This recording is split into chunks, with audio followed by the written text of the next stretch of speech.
ఓం శుభంకర్యే నమః. 2024 ఫిబ్రవరి మాసములో మీనరాశి వారికి ఉన్నటువంటి గోచార ఫలితాలను తెలియచేస్తున్నాము. శ్రద్ధగా ఆలకించండి. ఈ మాసములో శుభయోగాలు చాలా ఉంటాయి. శుభయోగాలు గోచారమురీత్యా మీనరాశి వారికి చాలా ఉంటాయి. మంచితనముతో అందరినీ కూడా ఆకట్టుకోండి. ప్రతి దానిని కూడా ఎవరు ఎక్కువగా విశ్వసించి ప్రమాదాలను తెచ్చుకోవద్దు. ధర్మాన్ని అగౌరవపరిచేటువంటి వ్యక్తులని దూరంగా పెట్టండి, నష్టమే లేదు. అలాగే పురుషులు మీకు సంబంధము లేనటువంటి స్త్రీల విషయాలలో చాలా జాగ్రత్తగా ఉండాలి. పరువు పోయేటువంటి సందర్భాలు కూడా కొన్ని గోచరిస్తాయి ఈ మాసంలో. ఉద్యోగములో ఉండేటువంటి వారు, వ్యాపారములు చేసుకునేటువంటి వారు పరస్త్రీలతో వ్యవహరించేటువంటి కొన్ని సందర్భాలు అంత చక్కగా ఉండవు.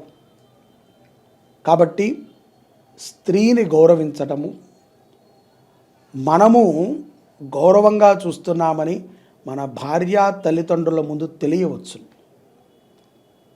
ఎవరు కూడా ఇతరులని ఇబ్బంది పెట్టే విధముగా మాత్రము మీ బుద్ధి ఉంటే అది మానుకోకపోతే చాలా ప్రమాదాలను తెచ్చుకుంటారు. దాని నుంచి ధనపరమైనటువంటి కటాక్షము కూడా మీనరాశి వారికి ఫిబ్రవరి మాసంలో పుష్కలంగా ఉంది.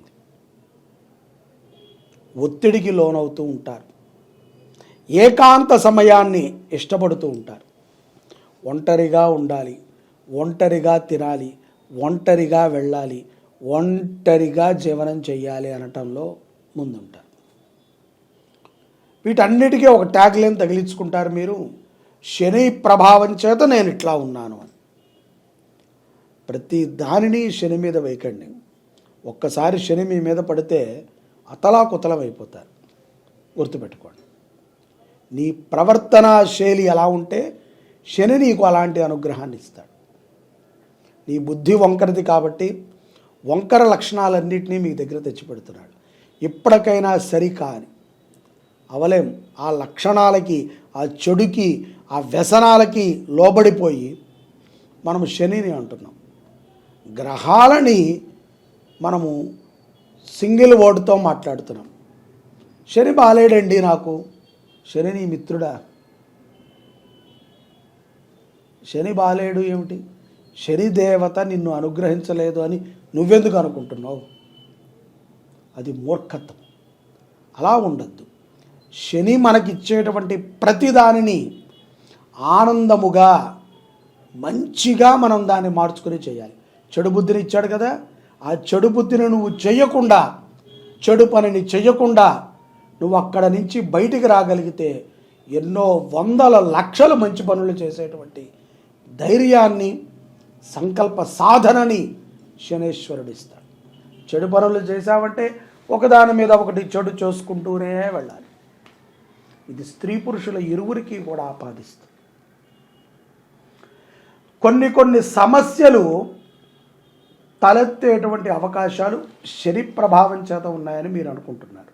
అది తప్పు. మీ స్వకృత్యము కూడా ఉంటుంది. ఆలోచన చెయ్యండి. సకాలములో గృహ విషయాలను కానీ, వైద్య విషయాలను కానీ పూర్తి చేయగలుగుతారు. మౌనంగా ఉండండి. ఏకాంతం అక్కర్లా. మౌనం. ఏకాంతంగా ఉన్న పిచ్చివాడిలాగా వాట్సాప్లోనో ఇంకొక దాంట్లోనో కామెంట్లు పెట్టో ఇది పెట్టో వృధా. సైలెంట్.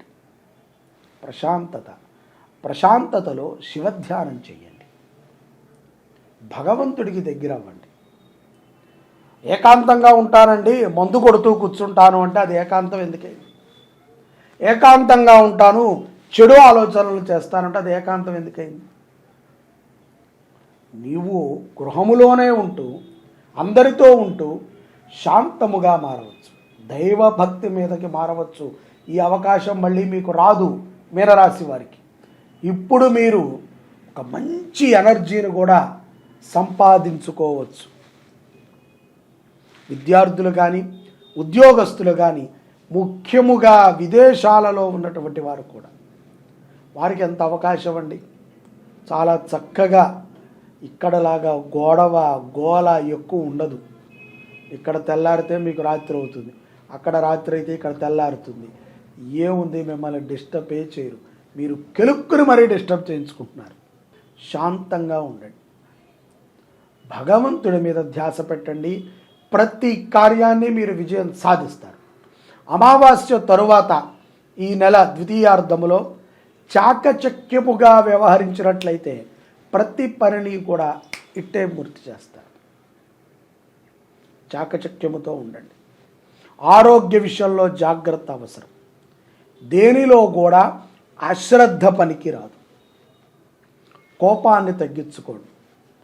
కోపపూరితమైనటువంటి పనులు చేయకండి. నిరంతరము కూడా స్త్రీలు ఏదో ఒక అకారణముగా ఏడవటము, నాశనం అయిపోవాలని కోరటము మంచి శబ్దాలు కాదు. స్త్రీలు ఎప్పుడూ కూడా విశ్వాన్ని, తోటివారిని ఆశీర్వదించాలి. మాతృలకు, అమ్మకి ఉండేటువంటి స్వభావము స్త్రీలందరికీ ఉండాలి. నన్ను వాడు కాలు తొక్కాడు కాబట్టి వాడు నాశనం అయిపోవాలి. కాలు తొక్కాడు కదా, వాడికి బుద్ధి రావాలి, వాడు మారాలి, పశ్చాత్తాపంతో నీ దగ్గరకు వచ్చి నుంచోవాలి.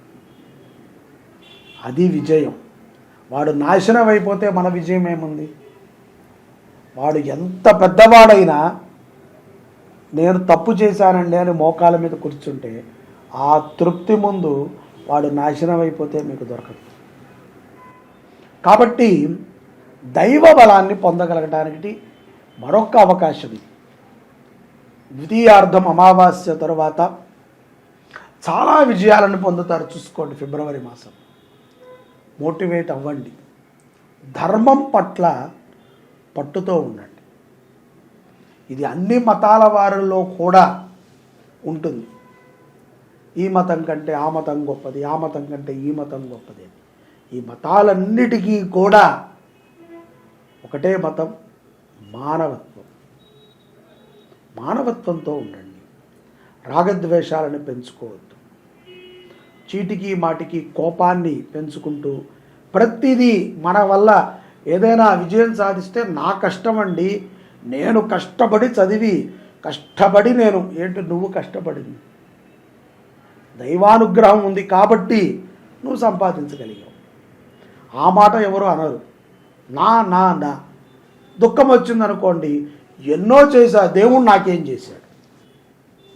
ఆ మాటని మీనరాశి వారు మాట్లాడటం వల్ల శని ప్రభావం మరింత పెంచుకుంటారు. అందుకని చెప్తున్నాను, అలా ఉండవద్దు. ఇతరుల యొక్క మాటలలో పడి, ఇతరుల యొక్క వాళ్ళు చెప్పిన విధానాలలో పడి ఇబ్బంది పడవద్దు.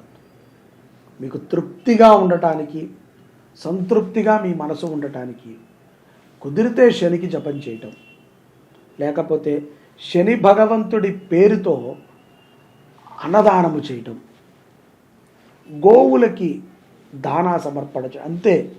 ఇలాంటి చిన్న చిన్న పనుల ద్వారానే అపారమైనటువంటి విజయాలను పొందవచ్చు. పదవులు వస్తాయి, విజయం పొందుతారు. ఎన్నో సమస్యల చిక్కుముడి నుంచి ఇట్లా విడిపోయి దైదీప్యముగా వెలుగుతారు. తథ్యం గురుబలాన్ని పొందండి. గురువే మనని రక్షించేటువంటి వాడు. కాబట్టి ఒక గురువు అనేటువంటి వాడు మనకి ఉండాలి. లేకపోతే మనము ఎటు వెళుతున్నామో మనకు తెలియదు. అజ్ఞానములో ఉంటాం. అజ్ఞానాంధకారములో ఉన్నప్పుడు ఆ గురువే టార్చి లైట్లో ఉన్నటువంటి శక్తి ద్వారా ఒక చైతన్యమైనటువంటి వెలుతురిని, ఆయన కనపడకుండా వెలుతురిని ముందుకు చూపిస్తాడు. గురువుని విశ్వసించండి. మనం బాగున్నాం కాబట్టి 10 మందికి మంచి చేయండి. మనం బాలేము కాబట్టి 10 మంది మంచిని కోరండి. మనం బాలేం కాబట్టి అందరూ పాడైపోవాలి. ఇటువంటి ఆలోచనలు ఈ మాసంలో పెరిగి మీరు చేసేటువంటి పాపాలకు తోడ్పడతాయి. కాబట్టి జాగ్రత్తగా ఉంటే ఎన్నో గొప్ప విజయాలని మార్పులని పొందుతారు. తథ్యం. సర్వే జనాః సుఖినో భవంతు. శ్రీ శుభంకర్యై నమః. సరస్వతీ కటాక్షాన్ని పొందేటువంటి దివ్యమైనటువంటి రోజు మాఘమాసంలో వసంత పంచమి. వసంత మాసం ప్రారంభమవుతుంది. పంచమి మాఘమాస శుద్ధ పంచమి. ఇది ఫిబ్రవరి 14వ తారీఖున మనందరికీ కూడా వచ్చింది. ఈ వసంత పంచమి రోజున పిల్లలందరూ కూడా సరస్వతి అమ్మవారికి పూజ చేయటం, సరస్వతి స్తోత్రాన్ని చదవటం, బీజాక్షరాలని దిద్దటము, స్తోత్ర పారాయణలు ఇవి చేయటము ద్వారా చాలా విశేషమైనటువంటి పుణ్యం. అలాగే ఉన్నత విద్యలను చదువుకోవాలి అనేటువంటి మన పిల్లల భవిష్యత్తుకి భగవంతుడు మనకి ఇచ్చినటువంటి అపారమైనటువంటి వరుణం. ఈ కరుణం ఏమిట్రా అంటే వసంత పంచమి రోజున సరస్వతి అమ్మవారికి పూజ చేయటం, దక్షిణామూర్తికి పూజ చేయటం, హోమం చేయటం, మన పిల్లల చేత దేవాలయ దర్శనాలని చేయించటం, తద్వారా బుద్ధి దోషములన్నీ కూడా తొలగి ఆ సరస్వతి కటాక్షాన్ని మన పిల్లలు పొందగలుగుతారు. వసంత పంచమి రోజున శ్రీరామ అనేటువంటి నామాన్ని రాసి పిల్లల చేత దిద్దించవచ్చు. ఓం నమః శివాయ రాసి దిద్దించవచ్చు. ఓం సిద్ధే నమః అనేటువంటి నామాన్ని రాసి దిద్దించవచ్చు. లేకపోతే ఓం సరస్వత్యై నమః అనేటువంటి నామాన్ని రాసి దిద్దించవచ్చు. తద్వారా పిల్లలకి ఎంతో మేధశక్తి పెరుగుతుంది. వసంత పంచమి రోజున ప్రతి ఒక్కరూ కూడా సరస్వతి అమ్మవారిని పిల్లలు ధ్యానము చేయండి, సరస్వతి కటాక్షాన్ని పొందండి. జై శుభంకరి. ఓం సరస్వత్యై నమః.